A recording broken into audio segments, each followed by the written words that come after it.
Eamon Khan here for Seconds Out with gentleman Wade Plemons for doing this interview so late in the day. But what's more important in the context of tonight is the victorious Wade Plemons. How does it feel to get the victory over Masai Warrior? Feels good, man. Feels good. All respect to Mosiah Pender, man. Masai Warrior. He's a tough dude, man. And he brought it. He brought everything he had. I just had a little more. And, yeah, man, I'm very excited, very happy with the win. Okay.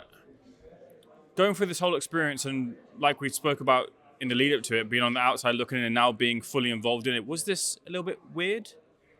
I don't know if weird is the answer, but definitely different, I mean, obviously you do broadcast stuff and you talk about fighting, you should be able to back it up. And I did that tonight. And that was a really, really big part of this whole thing was I'd heard for years, what do you know about commentating? You don't fight. Like, do you actually do this? I remember Logan Paul even said it to me one time. He's like, yeah, you talk about fighting, but now me and Logan Paul got the same amount of wins. So it's kind of crazy. But no, that was the main part, was to prove to myself and everybody else that I don't just talk, I'll walk the walk too. How did you envisage the debut going? And did you ever dream about what would happen tonight? Yeah, man. My coach told me not to think about the fight. Don't think about it. But how do you not? And I thought about that jab to the body right hand over the top so many times. I really thought it would put him away, and it just didn't. He just kept coming back, and that's why I got all the respect in the world for the guy. He just kept coming back. He didn't really hit me with much the entirety of the fight, but he was tough as nails. And I just envisioned, during camp, everything, that jab to the body, level change, right hand over the top, touching him with it. I don't know how many times, but he wouldn't go away. What was the communication like between you and BJ Flores in the corner? Did you feel that you were able to execute his instructions? Yeah. You know what's crazy? A lot of people talk about how they can't hear their corner when they're fighting. I heard every word. I know I could have done more. I could have, feinted him a little more and conserved some energy by not overthrowing the right hand, which I did at times. But, yeah, at the end of the day, the communication was great. He's the best coach in the scene. It's not even close. And, it was just simple game plan, what we wanted to do, and just go out and execute. I called you a gentleman at the start of the interview, but you had to bring out that bit of fire, that bit of smack talk from you. Was that weird doing that as well too, or did you feel natural doing that? I feel pretty natural, man. I'm a little bit of a shit talker, I always have been. It's fun for me. I hope that no one takes it personally unless I mean it personally, which for Mosiah I didn't. I didn't really know the guy, but he would just say things and I would just respond, So he's a nice enough guy, and like I said, for that, it was nothing personal, and I told him that after the fight, and I think he knew it too. So, like I said, we got it done, but the shit talk comes pretty natural. You got the debut out of the way. Who's on the hit list next? Is it HS TikToki? Yeah, I don't know, man. That guy seems to care more about me than I do about him.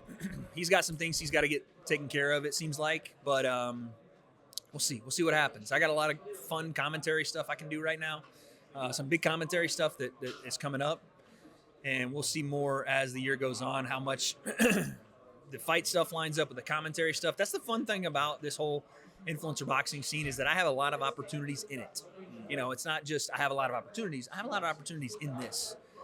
And I haven't said this in any other interviews, but part of me fighting was also, this bridge with Misfits is obviously a little bit broken, and trying to fix that was, I wasn't even trying to fix it. It just kind of happened that way. And this is probably a step toward that. I don't really know. I haven't talked to anybody, but listen, business is business at the end of the day, and I still have a lot of people over here that I really enjoy working with, and good friends of mine. So we'll see what happens, but that was another part of the reason to taking this. Last couple of things in the spirit of being quick.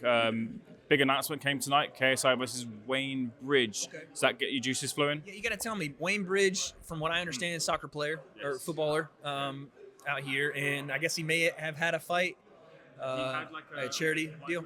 Yeah. Right. Okay. 44, which, I've heard KSI say some things about, the other side, Jake fighting older guys. So at the end of the day, I think he's probably understanding the tough part about finding opponents for a guy like him. And honestly, Jake kind of broke the model here. When it came to influencer boxing, it wasn't supposed to be go, level, and I think everybody that's going to watch this fight with KSI, I'll be watching. KSI's fighting, I'm watching. I mean, that's just, he's a star. Like, we know this. So, mad respect to JJ. And again, to the whole Misfits team for even allowing me to come on board. But Jake would just took the level up so quick. It's hard to match him.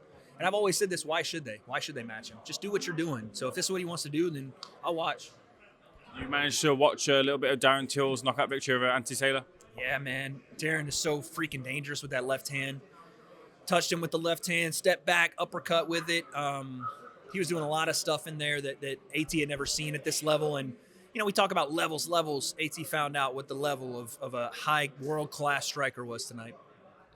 Once again, Wade, thank you so much for giving me your time. Congratulations on the debut win. Looking forward to seeing you back in the Misfits scene, whatever it is, of doing punditry, putting on the gloves. Much appreciated, sir. Thank you so much.